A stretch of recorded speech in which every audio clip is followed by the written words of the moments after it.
Welcome to the Compendium of Unnatural and Otherworldly Creatures, where we explore strange creatures that are not of this earth. Today we are delving into a world full of elemental magic, where the life essence of every living thing is a balance between the fire, earth, air, and water elements. Creatures made up of only a single element are called elementals, and today we are examining one of the fire elementals, otherwise known as Phoenix. There are many Phoenix species, each representing a different manifestation of fire essence. For this entry, we will look at the most widespread species of Phoenix, the common Phoenix. This Phoenix is the manifestation of fire that burns on wood or vegetation, and which reaches temperatures between 1,110 to 2,550 degrees Fahrenheit. It is also known as the campfire or fireplace Phoenix for their frequent appearances at these places. The body temperature of this Phoenix burns fairly hot, at an average of 135 degrees Fahrenheit once they become adults. Despite popular belief, the Phoenix is not actively on fire during its life, only bursting into flames at the end of their life. As the Phoenix ages, its body temperature slowly rises. Their bodies are very resistant to heat, but not impervious, and their life comes to an end when their internal temperature reaches a level too high for them to withstand. Usually this is around 165 degrees. It is at this point that the Phoenix dies, and as it does so, the fire essence inside them releases and the body bursts into flame. This debunks another popular belief that the Phoenix is killed by the fire that erupts from it. Rather, the fire erupts due to the Phoenix dying. Being an elemental, Phoenix are awarded special properties that stand them apart from the average creature. One of these properties is their tendency to spontaneously appear into being. This happens when their element of representation is present. In the case of the common Phoenix, wood or vegetation burning fire of sufficient temperatures. However, more is needed for an elemental to spontaneously appear. And what that is not quite known. It is thought that a strong presence of magic is also needed, while others say the element needs to be in its purest form and uncontaminated with any other element. Suffice it to say, in this world, when roasting marshmallows, one must be prepared at all times for the chance that a fiery bird may appear from their campfire. While not in fire itself, the scattering of flames and coals after its appearance has burned many a camper. There is also another way for a Phoenix to come into existence, and that's from an egg. Phoenix do not reproduce sexually, nor do they have any gender. However, each Phoenix grows a single egg that they carry through their entire life. The egg lies dormant inside of them and is only triggered into hatching when exposed to flame. Naturally, this flame is the very same one that bursts from the Phoenix's body after they die. Thus, it appears the Phoenix are reborn after dying. While this myth is not quite the truth, since the Phoenix that hatches has the exact same genetic makeup of their parent, one could still argue that there is still some truth to this. Despite being elementals, Phoenix are very much mortal and made of flesh and blood, and can be killed before they die of natural causes. If they are killed before their internal temperature reaches a certain degree, they do not burst into flame. At this time, their body, including their egg, can be harvested. Every part of a Phoenix body is prized and sold as luxuries. Their flesh and eggs, when cooked, are known to have an inherent warm quality. The comb from their head is used in medicine and is known to reduce fevers, and their claws are thought to be good luck charms that ward away hypothermia. The egg is also sold as a commodity. It will still hatch if exposed to the right kind of fire, and having a Phoenix for a pet is seen as a very high status symbol. But by far the most lucrative commodities a Phoenix provides is its feathers. Well known for their warmth, softness, and brilliant colors, and the easiest part of a Phoenix to collect, while expensive, these feathers are the most widely available part of a Phoenix. It is said that a blanket or pillow made from Phoenix feathers will stay warm no matter the temperature outside. And the brilliant colors means these feathers are highly prized in the fashion industry. As a Phoenix ages and their internal temperature rises, their feathers tend to grow darkened, sooty colored spots. While not actual soot, it is thought that the higher internal temperatures cause the feathers to form these imperfections. Some people view these types of feathers as just that, imperfect, while others prize these types of feathers for their uniqueness. Due to the lucrative nature of selling Phoenix parts, many have attempted to farm these creatures for their parts.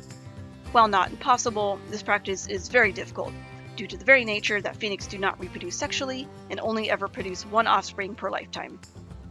It is very rare for a Phoenix farm to sell their eggs, as hatching the eggs of their Phoenix is the only way they can sustain their farm. Thus, Phoenix eggs are the rarest commodity, and any being sold are usually snatched up by the Phoenix farms first. The practice of farming Phoenix is also highly controversial. Many view it as sacrilege to kill an elemental creature before it can die of natural causes, let alone farm any elemental creature for their parts.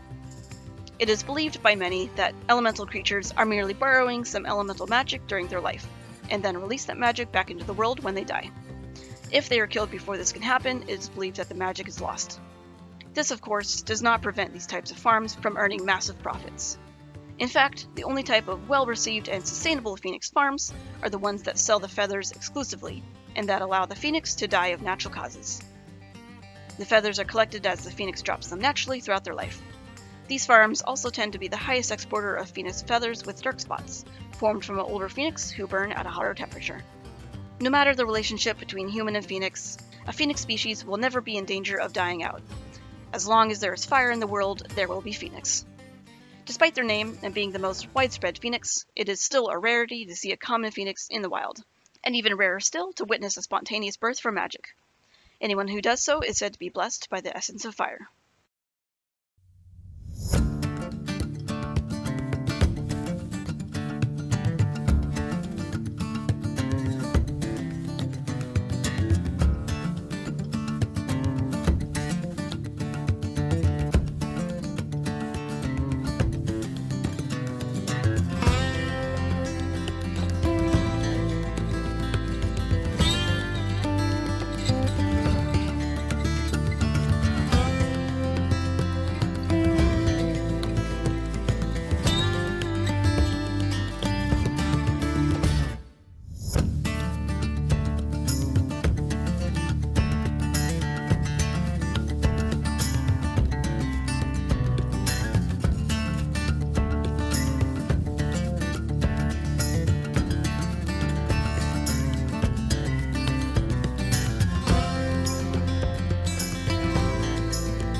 Thank you so much for watching. I'll see you at the next entry of the Compendium of Unnatural and Otherworldly Creatures.